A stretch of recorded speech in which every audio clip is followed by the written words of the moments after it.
Business editor Richard Southern joins us now. And Richard, we've mentioned Elon Musk's name in our business reports many times this year, but he's landed in the headlines once again.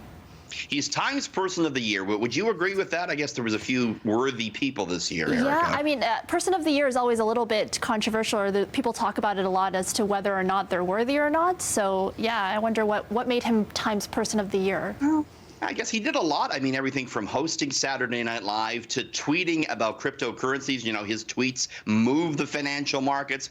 Of course, Elon, who we see there on the Time cover, also the founder and CEO of Tesla, which had a great year. I mean, Tesla's stock is up 60% on the year. Musk himself this year became the world's richest person, worth some $300 billion.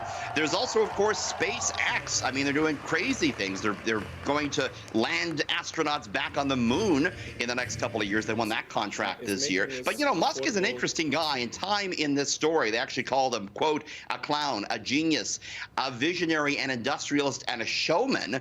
I mean, there's a guy who even, like, took to live tweeting his bathroom visits this year, Erica. So kind of, in some ways, unconventional choice by Time, but in other ways, you look back on it and you say, boy, he really did have an interesting year. So certainly did, yeah. He was on SNL too, right? So interesting. Yeah. Okay, this year is quickly coming to an end, and it's been a very profitable one for Apple.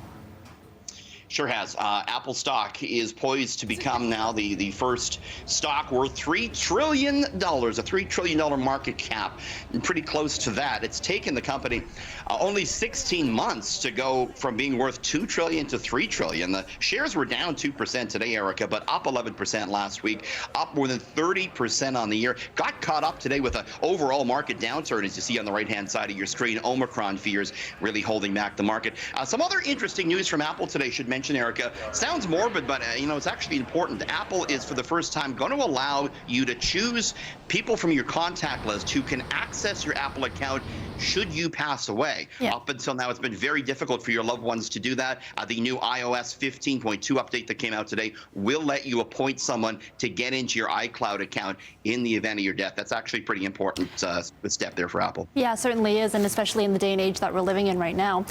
Finally, you know those advent calendars with the little chocolates and treats? Well, one company is taking that to a whole new level, and they're actually getting mocked for it, Richard. Not going over very well. Chanel, they sold an advent calendar for $825. And if you buy one of those, and there it is right there, you're thinking to yourself, hey, I'm going to get some pretty sweet stuff for $825.